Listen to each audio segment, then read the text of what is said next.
Hi there. Today I'm going to talk about my top 10 favorite movies of all time. I don't consider these the greatest movies of all time. They're just my favorite movies of all time. I love movies. I like many different kinds of movies. Mostly I like horror movies. I even love cheesy horror slasher movies.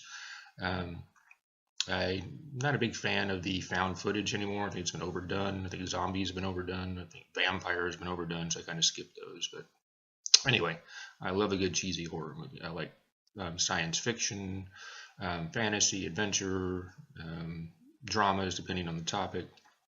Basically, I like movies that's big screen movies that you need to see on the big screen to appreciate. Anyway, but here are my top 10, going from 10 to 1.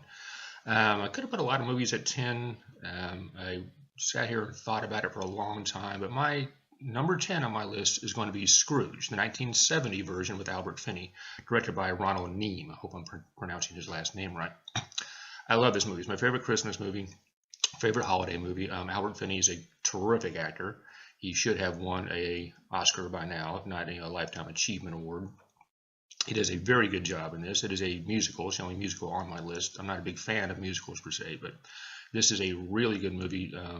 As I said, it's an excellent family movie for the holidays. Finney does a fantastic job. It's uplifting story. If you know the story of Christmas Carol, kind of sticks to Christmas Carol pretty closely, with the exception of the first ghost. But it's worth a check out if you like Christmas movies, like holiday movies. Go see the 1970 Scrooge, starring Albert Finney, directed by Ronald Neame. Number 9 is Star Wars, the original Star Wars. I remember standing in line to see this movie in 1970 when it came out in '77. The only movie I've ever stood in line to see. I don't know how many times I saw it when it came out in '77. I was 9 years old. Really the first movie I can remember seeing that I just really loved. I just fell in love with. It was a great movie. I'd never seen anything like it. Had great characters. Han Solo, of course, being probably the best of those characters. But it's just a really good movie for another family movie. Not a lot of violence, not a lot of swearing, things like that. So for a little bit older kids, there is some violence in it, but it's an excellent movie. I wish they would release the original version, not the version with the Han shooting second version and some of the added things they've added. But it's just one of those movies that I saw as a kid and really stood out to me, and still does, and I still watch it when it comes on. Number 8 is The Blues Brothers, directed by John Landis, of course, with Dan Aykroyd and John Belushi. Some very classic lines. This movie: "We're on a mission from God. 90 miles from Chicago. Got a full tank of gas and half a pack of cigarettes. It's dark and we're wearing sunglasses." Some great music, very funny scenes. The deadpan humor of the two lead characters is awesome. And of course, some cameos by guys like John Candy and Aretha Franklin are just brilliant. Blues Brothers, I could have put Animal House on this list too, and also directed by John Landis and also starring John Belushi. But like I said, I could only put 10 on here. Number 7, Fandango. Fandango is one of those coming-of-age movies about a bunch of college kids. It doesn't involve a bunch of college kids running off and having sex.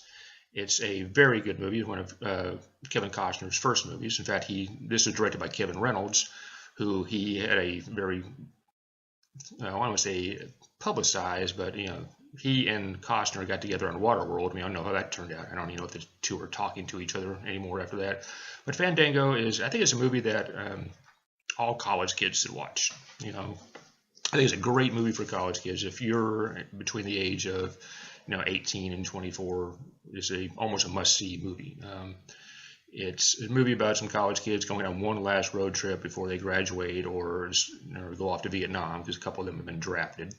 Excellent performances by Judd Nelson and Kevin Costner, among others. So Fandango, well worth checking out if you haven't seen it. Number 6, Dr. Strangelove, the first of the 2 Stanley Kubrick movies. I could do a thing on my top 10 favorite Stanley Kubrick movies. Dr. Strangelove holds up well today. The humor is just as funny today as it was when the movie came out, even though it was before my time. I've seen this movie many times. Some of the special effects are a little bit dated, but it's a great movie. George C. Scott's brilliant performance, probably one of his best in my opinion. Dark humor, gallows humor is really funny. Brilliant directing. You got a young James Earl Jones in there too. So Dr. Strangelove. If you haven't seen it, if you're a movie buff, you've seen it. But if you haven't seen it, make sure you go check it out. Excuse me. Number 5, The Searchers, John Wayne. I know John Wayne got an Oscar for True Grit, and I think that's more of a lifetime achievement thing and everything. But I really think The Searchers is his finest performance. Well, Rooster Cogburn's up there, but people who aren't into movies or people who don't like Wayne because of his politics will always say Wayne played the same character, and that's, forget these people. In The Searchers, he plays a racist Civil War vet and who hates Native Americans with a passion, and he's looking for his niece who has been kidnapped by Native Americans, and that's basically the story. He and his I wouldn't say his nephew because he's adopted, but they go searching for his niece over many years. Wayne gives a fantastic performance. It's a John Ford movie. You can't go wrong with the John Ford movie. It's shot in Monument Valley and other places in Arizona around there. Brilliant. It's I've never seen this on the big screen. It came out before my time. I would love to see it on a big screen. I think it's a big screen movie. Now, I've seen it many times, but always on TV. It's one of those I think you really need to be seen on the big screen, the big Panavision, to be appreciated. Brilliant movie. Ward Bond, who I think is the greatest character actor of all time, is in it. He's been in several John Wayne movies, and he's in this one. If you're a Western fan, you know what I'm talking about. This is a great movie. All right, number 4, Life of Brian. Monty Python and Life of Brian. Just a hilarious movie. Once again, I was young when it came out, and a lot of controversy. Look, it doesn't make fun of any religious person. Jesus is in the movie for like 10 seconds. He's doing the Beatitudes, and the people in the back can't understand what he's saying. That's it. That's the extent of it. And it makes fun of Christian denominations arguing with each other. It makes fun of Jews. It makes fun of Romans. But it is just a hilarious movie. I really don't think it's that offensive. As a practicing Christian, I don't think it's offensive. I think it's hilarious. If it comes on, I'm going to watch it. Speaking of Monty Python, number 3 favorite movie of all time is Monty Python Holy Grail. Now, I could have flip-flopped between 3 and 4 here, but Holy Grail was the first Monty Python movie I saw. I was probably 5th or 6th grade when I saw it, maybe 7th grade, and it was just bizarre. I mean, I'd never seen anything like the humor in this movie.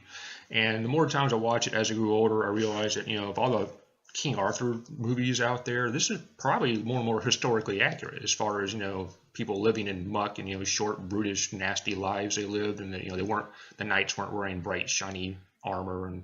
And the peasants were, they looked like peasants, covered in muck and, sores and whatnot.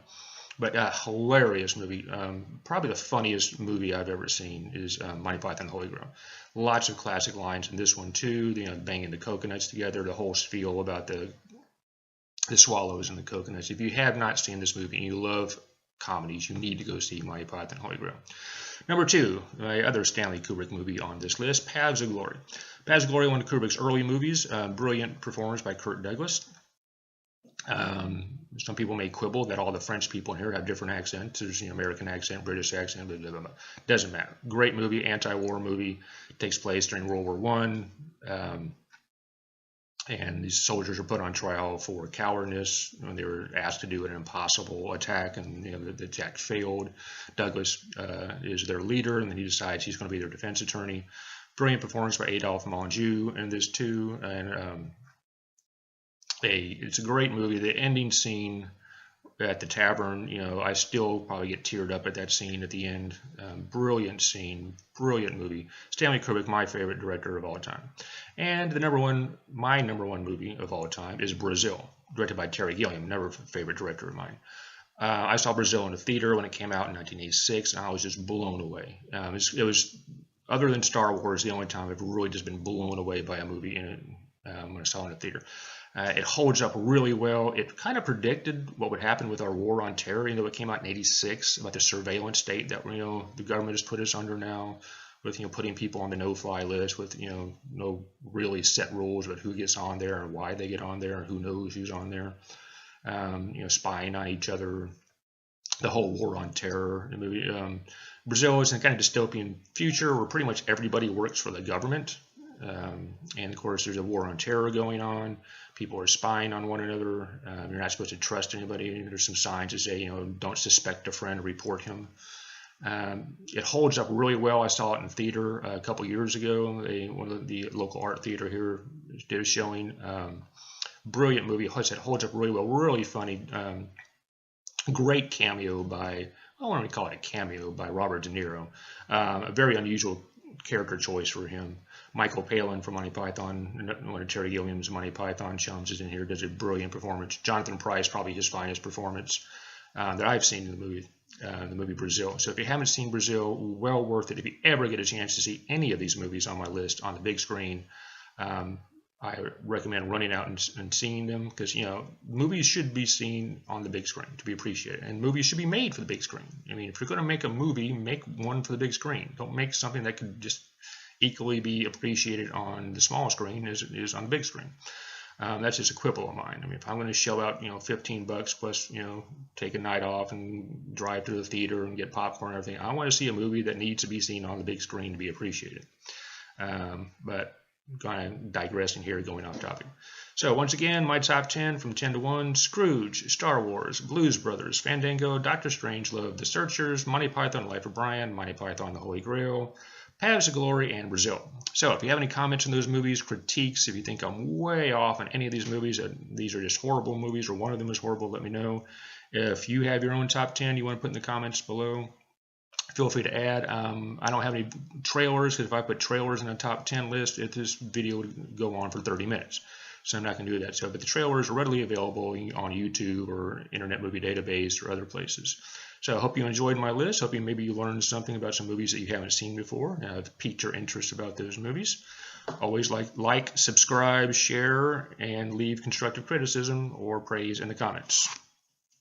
Till we meet again.